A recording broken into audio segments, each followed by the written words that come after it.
नमस्कार दोस्तों, कैसे हो आप सभी लोग। आई होप आप लोग बहुत अच्छे होंगे। जैसा कि आप सभी देख रहे हैं स्क्रीन पर आपको पर्सनल ट्यूटर दिख रहा है, तो आज हम पर्सनल ट्यूटर के डिजिटल प्लेटफॉर्म पर आपको कुछ चीज़ें के बारे में जानकारी देने वाले हैं। जैसा कि आप सभी लोग जानते हो, ये चल रही थी एनसीईआरटी सीरीज़। इस सीरीज़ को हम कंप्लीट करते हैं आज इस डिजिटल प्लेटफॉर्म पे। तो वेरी सभी का बहुत बहुत स्वागत है पर्सनल ट्यूटर के डिजिटल प्लेटफॉर्म पर। आज हम कुछ नई चीज़ों के बारे में समझने वाले हैं और कुछ नई चीज़ों की जानकारी लेने वाले हैं। जैसा कि आप सभी को स्क्रीन पर दिख रहा होगा, हम आज पढ़ने वाले हैं क्लास 11th की जियोग्राफी। क्लास 11th की जियोग्राफी में हम चैप्टर 3 को देखें तो चैप्टर 3 हमारा पृथ्वी की आंतरिक संरचना के बारे में है।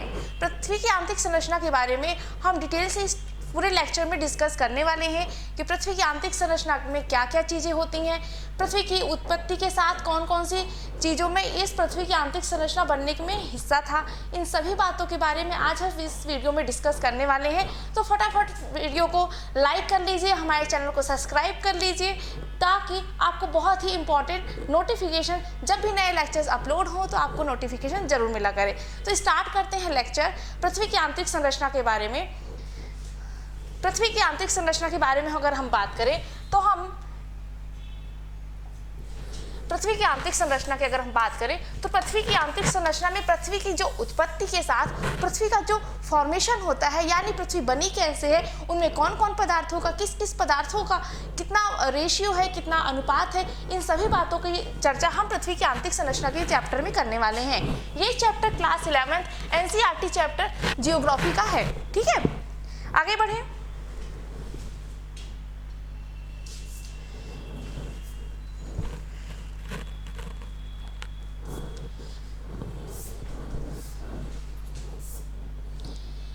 आगे बढ़ते हैं तो हम आपके सामने कुछ चीजें दिख रही होंगी स्क्रीन पर, आपके सामने कुछ चीजें दिख रही होंगी। फर्स्ट पे है ये बॉल। तो आप सभी ने बचपन में बॉल से खेला ही होगा, बिल्कुल खेला ही होगा ना। तो बॉल को क्या आपने कभी सोचा ये कैसे बना, इसकी जो बनने की प्रक्रिया है, ये इसमें कौन कौन से पदार्थ यूज हुए। दूसरा, जब आप सभी घर में पानी पीते हैं तो आप ग्लास से पानी पीते हैं। ठीक है, जब आप ग्लास से पानी पीते हैं तो आपके दिमाग में एक क्वेश्चन आया होगा कि आखिर ये ग्लास बनती कैसे है। इसी प्रकार से फ़ोन हर कोई यूज़ करता है। आप भी इस वक्त वीडियो जो देख रहे होंगे वो अपने फ़ोन पर ही देख रहे होंगे। तो आप सोचिए ये फ़ोन कैसे बना है। ठीक है, इसी प्रकार पृथ्वी की जो विभिन्न संरचनाएँ होती हैं, जिसमें पठार आते हैं, मैदान आते हैं, नदियाँ आती हैं, तो हमारे दिमाग में अक्सर ये क्वेश्चन उत्पन्न होता है कि आखिर ये सारी चीज़ें बनी कैसी हैं। ठीक है, सभी के दिमाग में ये क्वेश्चन आना बहुत ज़रूरी है कि आखिर कोई भी चीज़ जो होती है वो स्टार्ट में बनती कैसे है। तभी हम हर चीज़ों की जो बेसिक होता है, जो हर चीज़ों का एक समझने का बेसिक चीज़ होती है, हम वो तभी समझ सकते हैं।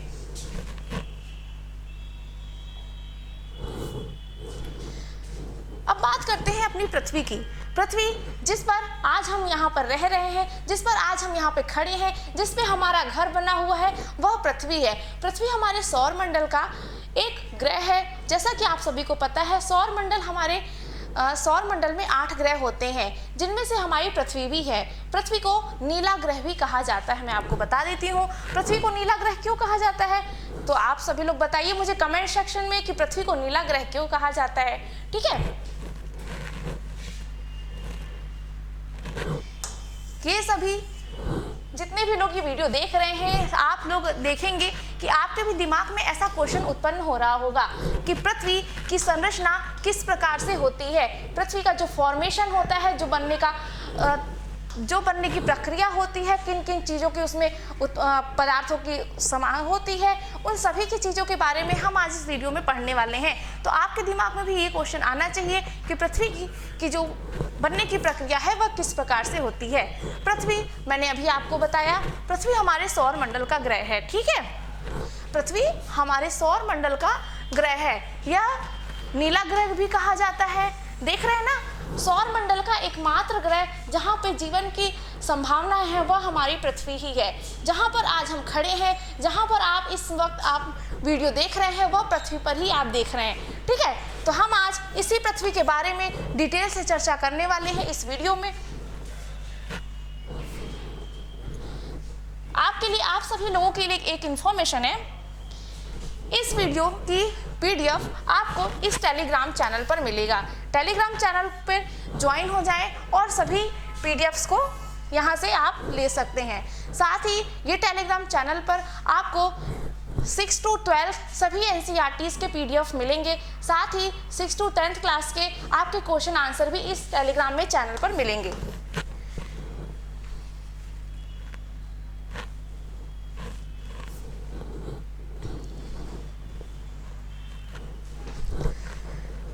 अब बात करते हैं पृथ्वी की आंतरिक संरचना का प्रत्यक्ष अनुमान लगाना मुश्किल है। क्यों मुश्किल है बताइए? क्योंकि पृथ्वी जो हमारी है इतनी विशाल होने के कारण हम इसके आंतरिक भाग तक पहुंच पाना, हमारे वैज्ञानिकों का इसके आंतरिक भाग तक पहुंच पाना बहुत ही मुश्किल है।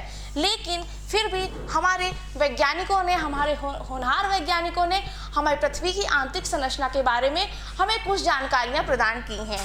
ठीक है, पृथ्वी पर भूपर्पटी से कुछ ही किलोमीटर की गहराई तक हम अध्ययन कर सके हैं।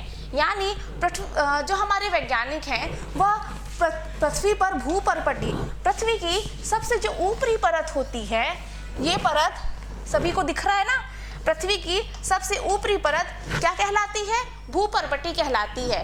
ठीक है, तो पृथ्वी के यहाँ पर क्या लिखा हुआ है? पृथ्वी के भूपर्पटी के कुछ ही किलोमीटर की गहराई तक हम अध्ययन कर सके हैं। ठीक है, भूपर्पटी सभी को समझ में आ गया? पृथ्वी के कौन से भाग को भूपर्पटी कहते हैं? पृथ्वी की सबसे ऊपरी परत क्या कहलाती है? भूपर्पटी कहलाती है।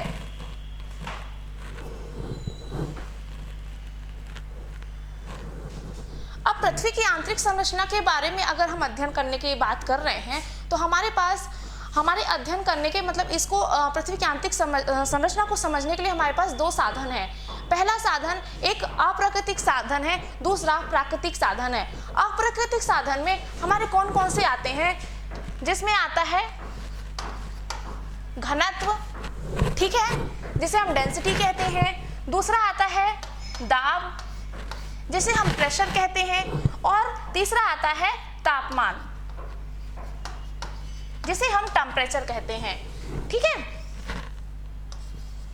तो ये है आपका DPT, यानी आपका पृथ्वी का अध्ययन करने के लिए ये अप्राकृतिक साधन है, जिसमें हम अध्ययन करते हैं घनत्व का, प्रेशर यानी दाब का, और तापमान यानी टेम्परेचर का। ठीक है, ये हो गया आपका अप्राकृतिक साधन। वहीं हम बात करें प्राकृतिक साधन की। प्राकृतिक साधन में हमारे ज्वालामुखी और भूकंप आते हैं। तो मैंने क्या बताया आपको कि हमारे पृथ्वी के अध्ययन करने के लिए, पृथ्वी की आंतरिक संरचना को अध्ययन करने के लिए हमारे पास दो साधन हैं। कौन कौन से? पहला अप्राकृतिक साधन, जिसमें घनत्व, दाब और तापमान आता है। दूसरा प्राकृतिक साधन, जिसमें ज्वालामुखी और भूकंप आते हैं। ठीक है, इतनी बात समझ में आई आपको?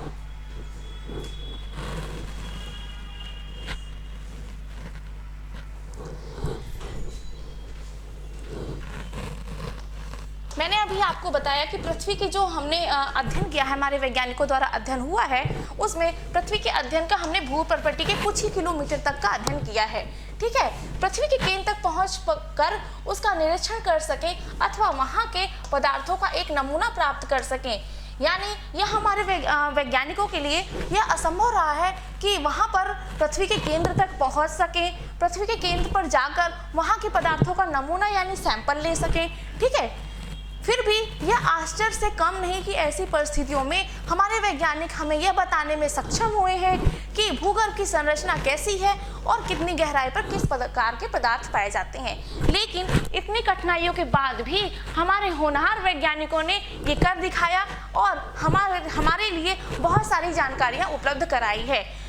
ठीक है, वैज्ञानिक हमें बताने में सक्षम हुए कि भूगर्भ यानी पृथ्वी के केंद्र कहाँ, कोर तक, ठीक है, कोर तक जाने में संभव हुए हैं, जहाँ पर हमें बता सकते हैं कि पृथ्वी के केंद्र में भी कौन कौन से पदार्थ होते हैं और गहराई पर कौन कौन से पदार्थों की उपलब्धता है। ठीक है, आगे बढ़ें।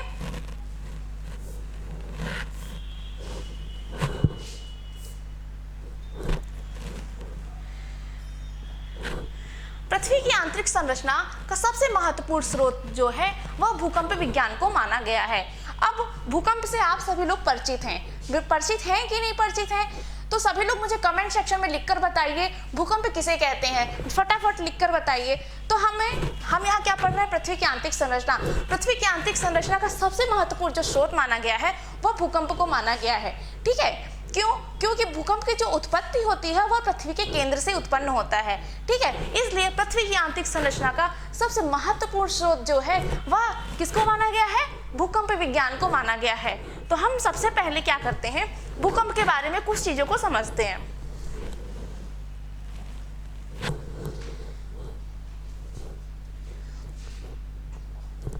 भूकंप किसे कहते हैं? मैंने अभी आपसे एक क्वेश्चन किया था, कितने लोगों ने कमेंट सेक्शन में लिखकर बताया है मुझे, आप यस लिखकर बताइए। तो मैंने अभी पूछा कि भूकंप किसे कहते हैं, तो मैं बताती हूँ आपको एक सामान्य परिभाषा, डिफिनेशन कि भूकंप किसे कहते हैं। भूकंप या भूचाल पृथ्वी की सतह के हिलने को कहते हैं। बिल्कुल आप सभी को पता है भूकंप जब आता है तो क्या होता है, भूकंप जब आता है तो हमारी पृथ्वी पर हलचल होती है, इमारतें गिर जाती हैं, सड़कों में क्रैक्स आ जाते हैं। तो ये क्यों आते हैं, क्योंकि पृथ्वी की सतह पर हलचल होती है। ठीक है, तो भूकंप का मतलब है भूकंप या भूचाल, पृथ्वी की सतह के हिलने को ही हम क्या कहते हैं, भूकंप कहते हैं। तो समझ में आया? कितने लोगों ने डिफिनेशन नहीं लिखी थी वो यहाँ समझ लें कि पृथ्वी पे भूकंप या भूचाल भूकंप किसे कहते हैं, तो पृथ्वी की सतह के हिलने को हम क्या कहते हैं, भूकंप कहते हैं। यह पृथ्वी के स्थलमंडल को क्या कहते हैं, लिथोस्फीयर। स्थलमंडल को क्या कहते हैं, लिथोस्फीयर। जल्दी से नोट डाउन कर लीजिए, स्थलमंडल को हम लिथोस्फीयर भी कहते हैं। ठीक है, स्थलमंडल में ऊर्जा के अचानक मुक्त हो जाने के कारण उत्पन्न होने वाली भूकंपीय तरंगों की वजह से होता है। अब भूकंप होता क्यों है, क्योंकि हमारा जो स्थलमंडल है, पृथ्वी का जो ऊपरी भाग होता है जिसपे हम रह रहे हैं उसे स्थलमंडल कहते हैं। ठीक है, इसी स्थलमंडल को हम क्या कहते हैं, लिथोस्फीयर भी कहते हैं। लिथोस्फीयर में ऊर्जा के अचानक मुक्त होने के, तो मैंने क्या बोला, तो स्थलमंडल में ऊर्जा जो होती है वो अचानक मुक्त होती है, यानी इंस्टेंटली, अचानक, सडनली मुक्त होती है। ठीक है, कारण उत्पन्न होने वाली भूकंपीय तरंगों की वजह से होता है। तो समझ में आया भूकंप क्या है। भूकंप पृथ्वी की सतह के हिलने को कहते हैं। ठीक है, जिसमें स्थलमंडल हमारे लिथोस्फीयर में अचानक से ऊर्जा मुक्त होने लगती है। ठीक है, ये देखिए, ये हमारा स्थलमंडल है। ठीक है, सभी को दिख रहा है ना, ये हमारे स्थलमंडल में ये जो केंद्र है यह भूकंप का केंद्र होता है। ठीक है, जिसे फोकस कहते हैं। क्या कहते हैं, जिसे फोकस कहते हैं। समझ में आ रहा है, भूकंप हमारे स्थलमंडल पर क्या होता है, भूकंप हमारे स्थलमंडल में अचानक से ऊर्जा मुक्त करता है। तो आप सभी को देखिए, ये फोकस से ऐसे ऊर्जा चारों साइड से निकलती है और हमारे स्थलमंडल में हलचल उत्पन्न होती है। ठीक है, तो भूकंप की परिभाषा समझ में आई सभी को। भूकंप किसे कहते हैं, एक बार मैं फिर से बताती हूँ। भूकंप या भूचाल पृथ्वी की सतह के हिलने को कहते हैं। ठीक है, पृथ्वी के स्थलमंडल यानी जिसे मैंने अभी कहा लिथोस्फीयर, पृथ्वी के स्थलमंडल को लिथोस्फीयर भी कहते हैं, में अचानक से ऊर्जा यानी जो एनर्जी होती है, जो वेव्स होती हैं, वो अचानक से स्थलमंडल पर चारों दिशाओं में फैलने के कारण स्थलमंडल में अचानक से हलचल होने लगती है। ठीक है, और इसी हलचल को हम क्या कहते हैं, भूकंप कहते हैं। तो समझ में आया। अगर कोई डाउट आ रहा है तो आप टेलीग्राम चैनल, मैंने आपको बताया है, आप टेलीग्राम चैनल में हमसे डाउट क्लियर कर सकते हैं। और बात करते हैं भूकंप के आगे की। पृथ्वी के अंदर वह स्थान जहां भूकंप की उत्पत्ति होती है उसे फोकस यानी भूकंप केंद्र कहते हैं। अब आप सभी लोग देखिए स्क्रीन पर। ठीक है, स्क्रीन पर देखेंगे, ये डायग्राम आपको दिख रहा है। अब इस डायग्राम में भूकंप आया हुआ है। ठीक है, अब हम आपको बताना है कि इस डायग्राम में ये जो भूकंप का स्थान है, यहाँ पर फोकस यानी अधिक यानी सेंटर, जहां से भूकंप की उत्पत्ति होती है, भूकंप केंद्र कहाँ पर है। ठीक है, तो इस केंद्र को हम क्या कहते हैं, भूकंप केंद्र कहते हैं। ठीक है, भूकंप केंद्र यानी फोकस कहते हैं। इस केंद्र को क्या कहते हैं, फोकस कहेंगे। ठीक है, जहां से भूकंप की उत्पत्ति होती है हम उसे क्या कहते हैं, फोकस कहते हैं। समझ में आ रहा है सभी लोगों को। जहां से भूकंप की उत्पत्ति होती है, हम उस केंद्र को क्या कहेंगे? फोकस कहेंगे, यानी फोकस यानी भूकंप केंद्र कहेंगे। ठीक है, नेक्स्ट क्या लाइन क्या लिखी है? और भूपृष्ठ के ठीक ऊपर का भाग जहां भूकंपीय तरंगे सबसे पहले अनुभव किया जाता है उसे क्या कहते हैं? भूकंप अधिकेंद्र यानी एपिक सेंटर कहा जाता है। ठीक है, अब ये आपके स्क्रीन पर देखिए, ये है फोकस। ठीक है, मैंने क्या बोला? भूपृष्ठ के ठीक ऊपर का भाग, ये है आपका भूपृष्ठ। सभी को दिख रहा है भूपृष्ठ? तो ये है भूपृष्ठ। भूकंप केंद्र के ठीक ऊपर भूपृष्ठ का भाग जो होता है वहां तरंगे सबसे पहले अनुभव किया जाता है। ठीक है, ये जो स्पेस है यहाँ पर तरंगों का सबसे पहले अनुभव किया जाएगा और इसे हम क्या कहते हैं? इसे भूकंप अधिकेंद्र यानी एपिक सेंटर कहते हैं। समझ में आ रहा है आप सभी लोगों को? इसे क्या कहेंगे? भूकंप अधिकेंद्र। ये है भूकंप अधिकेंद्र। ठीक है, इसे ही हम एपिक सेंटर कहते हैं। तो समझ में आया फोकस किसे कहते हैं और एपिक सेंटर किसे कहते हैं? दोनों में अब डाउट नहीं होना चाहिए किसी भी बच्चे को। जो भी इस वीडियो को देख रहा है जल्दी से वीडियो को लाइक कर लीजिए और हमारे चैनल को सब्सक्राइब कर लीजिए, क्योंकि आप इस चैनल पर बहुत सारी इंफॉर्मेशन नई तरीकों के साथ नए टॉपिक्स पे आपको मिलने वाली है। तो जल्दी से चैनल को सब्सक्राइब कर लीजिए, वीडियो को लाइक कर लीजिए और किसी को भी अगर डाउट आ रहा है फोकस और एपिक सेंटर में तो मुझे कमेंट सेक्शन में लिखकर बताइएगा। अब बात करते हैं भूकंप के दौरान पृथ्वी में मुख्यतः 3 प्रकार की तरंगें उत्पन्न होती हैं। कौन सी तरंगें उत्पन्न होती हैं जानेंगे।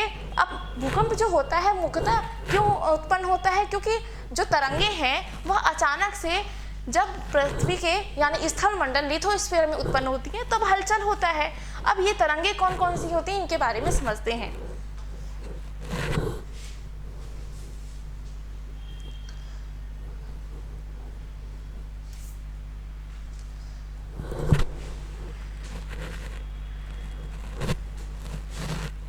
एक और इन्फॉर्मेशन मैं आपको बताती हूँ।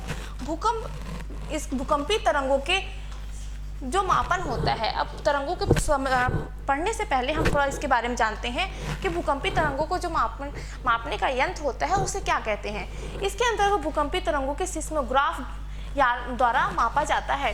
ये आपको स्क्रीन पर सिस्मोग्राफ की इमेज दिख रही होगी। क्या होता है? जब भी हमारे स्थल मंडल पर तरंगों का प्रभाव अधिक हो जाता है तो ये सिस्मोग्राफ एक पेन के थ्रू कुछ ग्राफ ड्रॉ करने लगता है। ठीक है, इसी ग्राफ से हम मेजर करते हैं कि भूकंप की तीव्रता कितनी थी। ठीक है, तो ये है सिस्मोग्राफ जिससे हम भूकंप का तरंगों को मापते हैं। ठीक है, आगे बढ़े।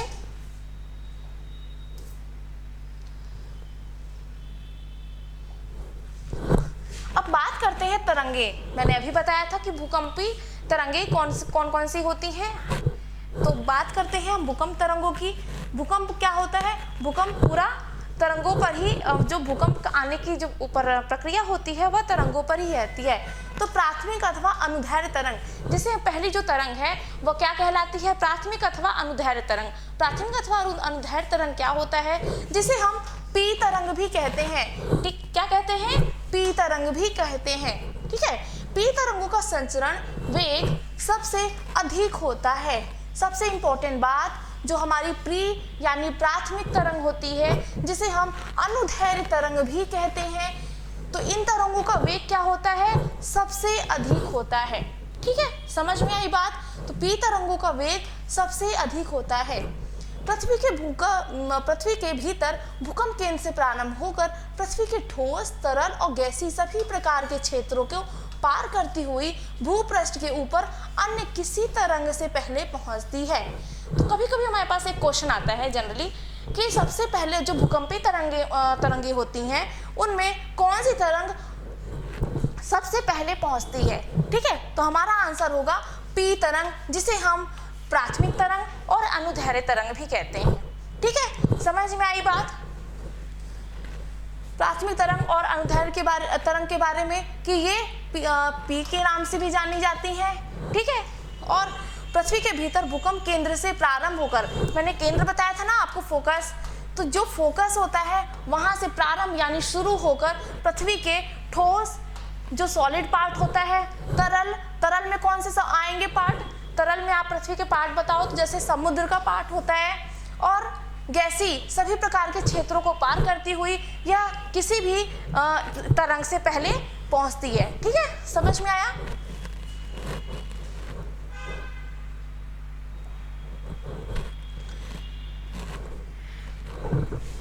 ये देखिए पी वेव का आपको इमेज दिख रहा होगा। पी वेव जो किसी भी तरंग से सबसे पहले पहुंचती है, ठीक है, और इसे प्राथमिक तरंग और अनुदैर्ध्य तरंग भी कहते हैं।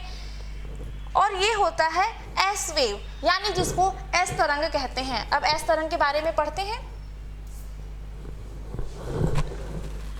द्वितीयक अथवा अनुप्रस्थ तरंगे, जिसे हम एस तरंगों के नाम से जानते हैं।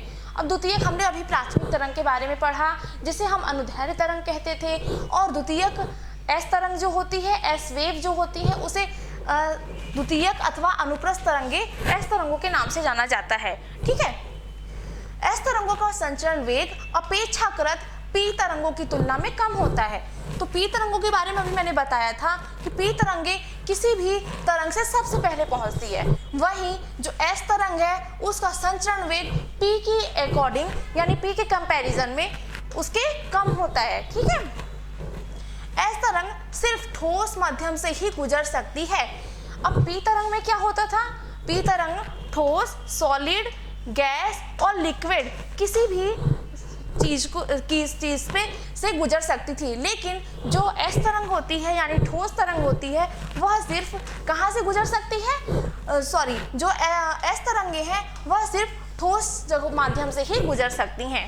ठीक है, अब ये तरंगे तरल भाग में विलुप्त हो जाती हैं। बहुत इंपॉर्टेंट बात है ये। जो एस तरंगे हैं यानी द्वितीयक अनुप्रस्थ तरंगे भी जिन्हें कहा जाता है, ये तरंगे क्या होता है? तरल भाग में विलुप्त हो जाती हैं यानी गायब हो जाती हैं। हाँ, विलुप्त का मतलब होता है गायब होना। ठीक है, विलुप्त हो जाती हैं अथवा पी तरंगों की अपेक्षा कुछ देर से पहुंचती हैं। ठीक है, तो जनरली मैं आप सभी को एक वर्क देती हूँ कि पी तरंगे और एस तरंगों में आप मुझे डिफरेंस लिखकर बताएंगे। ठीक है, पी वेव्स और सभी लोग क्वेश्चन नोट डाउन करेंगे। पी वेव्स और एस वेव्स में आप मुझे डिफरेंस लिखकर बताएंगे। फर्स्टली आप उसके नाम को डिफाइन करेंगे कि पी वेव यानी प्राइमरी वेव्स, दूसरा एस वेव यानी सेकेंडरी वेव। अनुदैर्ध्य तरंग पी वेव कौन सी होती है? अनुदैर्ध्य तरंग, और एस वेव कौन सी होती है? अनुप्रस्थ तरंग। ठीक है, ऐसे आपको डिफरेंस मुझे लिखकर आपको बताना है। पी और एस तरंग के डिफरेंस के बारे में मैं आपको टेलीग्राम चैनल पे डिफरेंस लिखकर बता दूंगी, लेकिन सबसे पहले आपको मुझे लिखकर बताना होगा।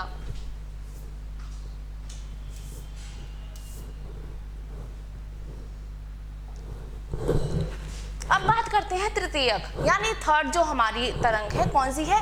तृतीयक अथवा धरातली तरंग, जिसे हम एल तरंग भी कहते हैं। ठीक है, कौन सी है हमारी तीसरी? तृतीयक अथवा धरातली तरंग, जिसे हम क्या एल नाम से भी जानते हैं। तो हमारे पास भूकंप की कितनी तरंगे हो गई? पी, एस और एल। ठीक है, हमारे पास भूकंप की कितनी तरंगे हो गई?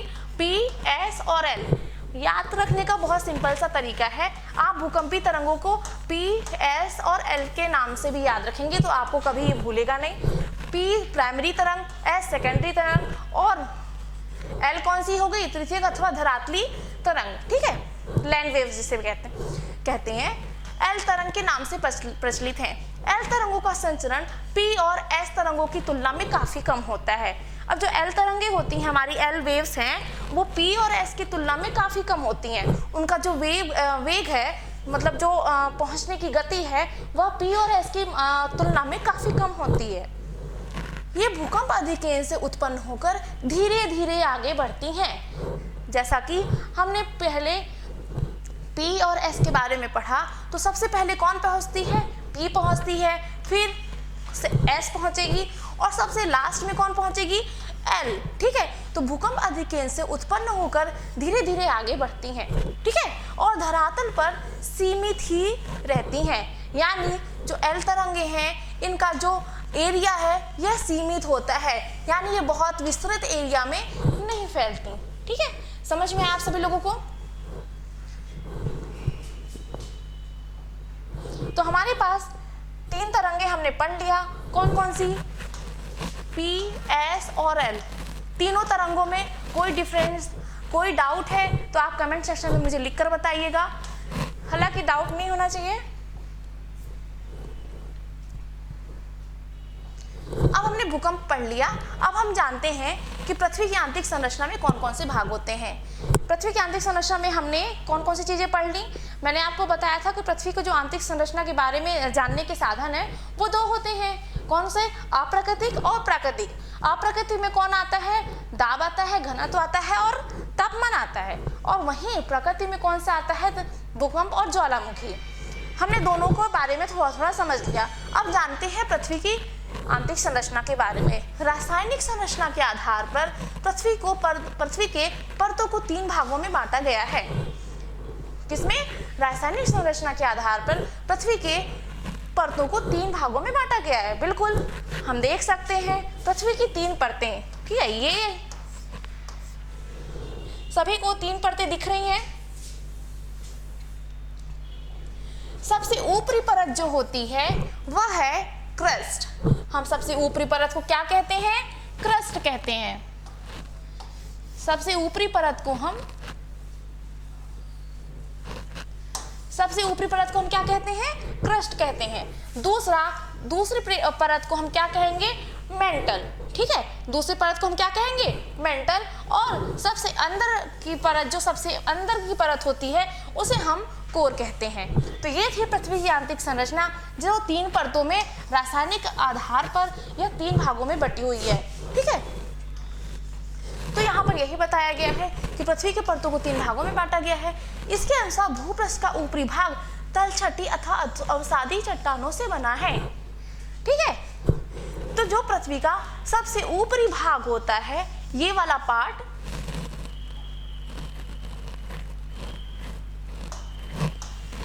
पृथ्वी के सबसे ऊपरी भाग जो होता है, ये वाला पार्ट, ये कैसे बना है? यह अवसादी चट्टानों से बना होता है। मतलब कि जहाँ पे अभी आप रह रहे हैं, जहाँ पर हम खड़े हैं इस वक्त, यह अवसादी चट्टानों से बना हुआ है। तो पृथ्वी का भूपृष्ठ का ऊपरी भाग तलछटी या अवसादी चट्टानों से बना है। ठीक है, जिसकी गहराई और घनत्व बहुत कम है। पृथ्वी का जो सबसे ऊपरी भाग है, जिसे हम क्रस्ट कहते हैं, इसका घनत्व और गहराई बहुत कम होता है। ठीक है, यह नीचे स्थित रवेदार आग्नेय चट्टानों की तहों पर टिकी है। अब जो ऊपरी परत है, जिसे हम क्रस्ट कह रहे हैं, यह नीचे किस पर टिकी हुई है? रवेदार आग्नेय चट्टानों पर टिकी हुई है। तो आप कंफ्यूज नहीं होइएगा, जो हमारे भूपृष्ठ के ऊपरी भाग पर होती है उसे हम अवसादी चट्टानें कहते हैं, और जो नीचे चट्टानें होती हैं इन्हें हम क्या कहते हैं? आग्नेय चट्टानें कहते हैं।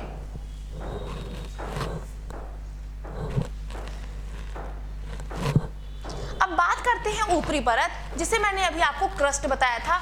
क्रस्ट को हम सियाल भी कहते हैं। क्रस्ट को क्या कहते हैं? हम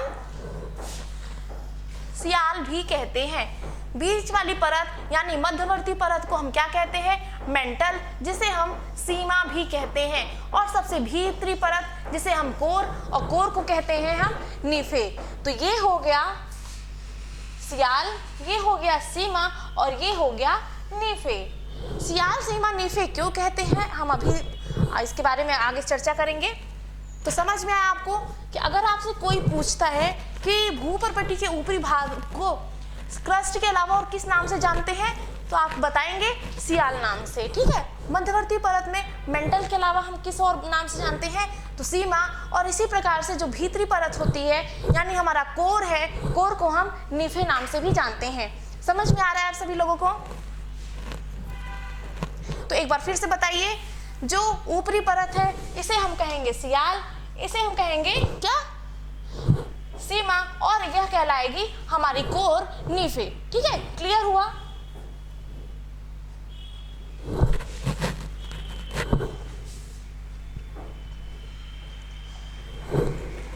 अब पहली परत जो है, जिसको मैंने अभी आपको सियाल बताया था, जिसे हम क्या कहते हैं? क्रस्ट भी कहते हैं।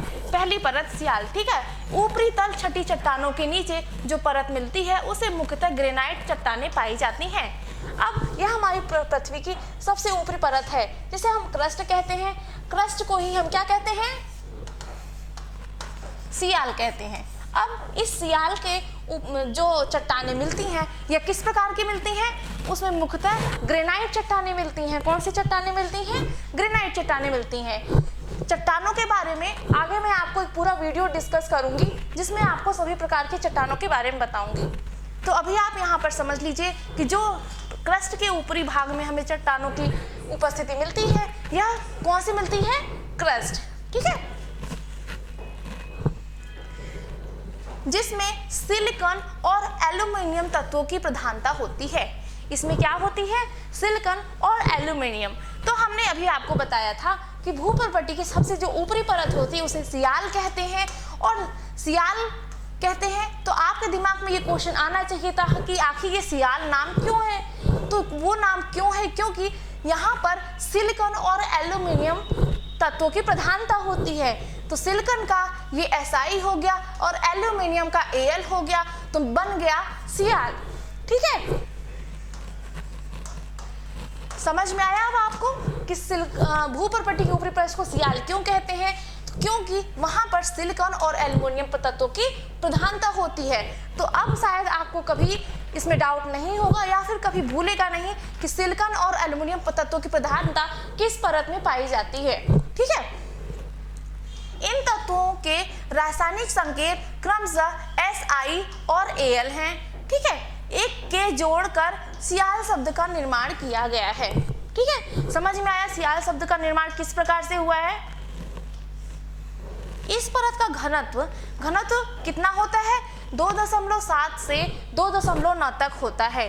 तो इस परत का जो घनत्व होगा वह कितना है? 2.7 से 2.9 तक रहता है। ठीक, और इसकी औसत गहराई की बात करें तो वह 50 से 300 किलोमीटर होती है।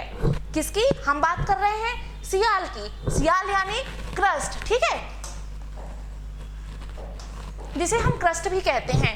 तो इसका इस परत का घनत्व हमने कितना बताया अभी आपको? 2.7 से 2.9 होता है। इस परत की औसत गहराई कितनी होगी? 50 से 300 किलोमीटर तक होती है। ठीक है, महाद्वीपों की रचना इसी सियाल से मानी जाती है। अब जो महाद्वीप है हमारे, महाद्वीप के बारे में आप सभी को पता होगा। ठीक है, महाद्वीपों की जो रचना है हमारी वो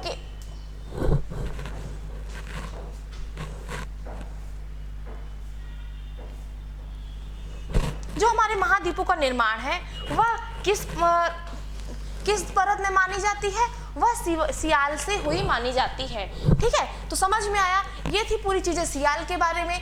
सियाल कहाँ है? ये पृथ्वी है और इस पृथ्वी के ऊपरी भाग को हम क्या कहते हैं? सियाल कहते हैं। यानी क्रस्ट को हम सियाल कहेंगे। सियाल क्यों कहते हैं? क्योंकि यहाँ पे सिलिकॉन और एल्यूमीनियम तत्वों की प्रधानता होती है। इसकी घनत्व की बात करें तो घनत्व इसका 2.7 से 2.9 होता है।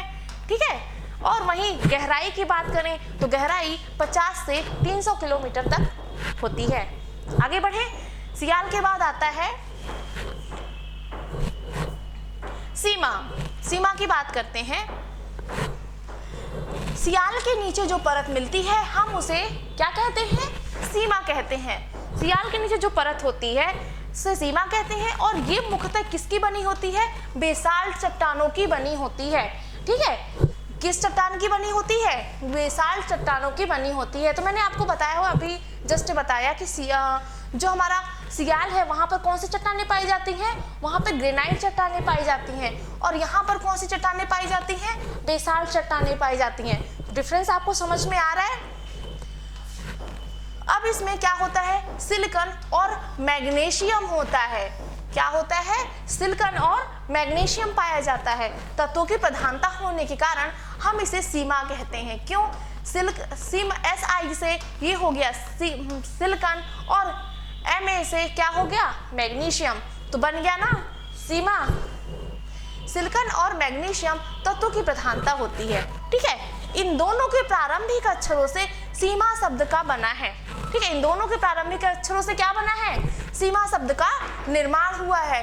इस परत में क्षारीय पदार्थों की अधिकता होती है। इस पदार्थों में क्या होता है? क्षारीय पदार्थों की अधिकता होती है। इसके घनत्व की बात करें तो इसका घनत्व 2.9 से 4.7 तक होता है। ठीक है, तो ये थी बात हमारे सीमा की बात करें तो सीमा के नीचे जो परत, सियाल के नीचे जो परत मिलती है उसे क्या कहते हैं? सीमा कहते हैं। ठीक है, हमारे सीमा में मुख्यतः बेसाल्ट चट्टानें पाई जाती हैं। सीमा में क्या होता है? बेसाल्ट चट्टानें मिलती हैं। ठीक है,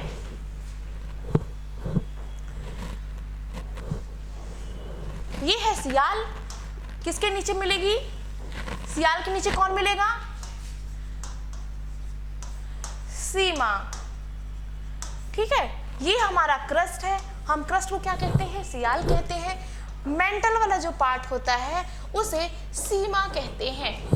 ठीक है, उसे हम क्या कहते हैं? सीमा कहते हैं। तो क्रस्ट हो गया सियाल, मेंटल हो गया सीमा, और जो हमारा कोर होगा हम उसे नीफे कहेंगे। क्या कहेंगे? नीफे कहेंगे। तो ये सियाल, सीमा, नीफे। सीमा की बात करें, सियाल के नीचे की परत को हम क्या कहते हैं? सीमा कहते हैं। यह मुख्यतः किसकी बनी होती है?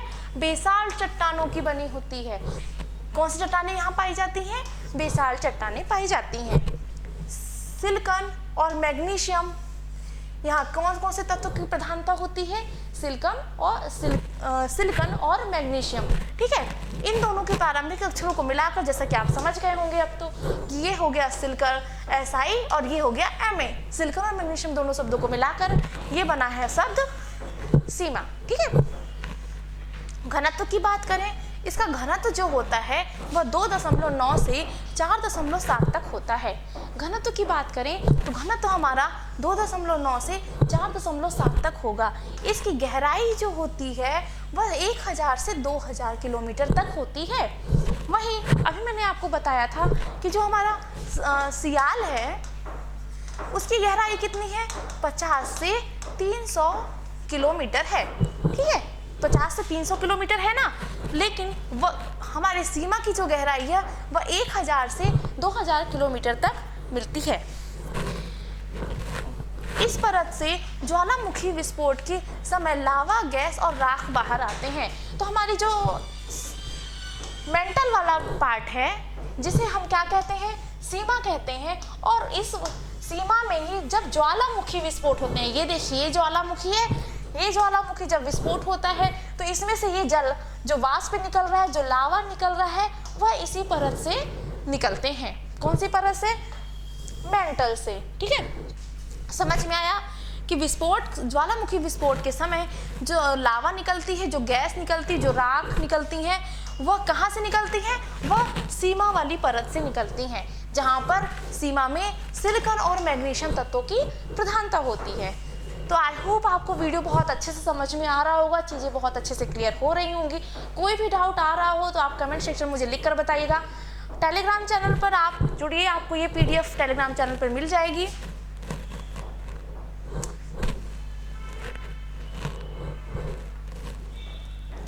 अब बात करते हैं थर्ड परत।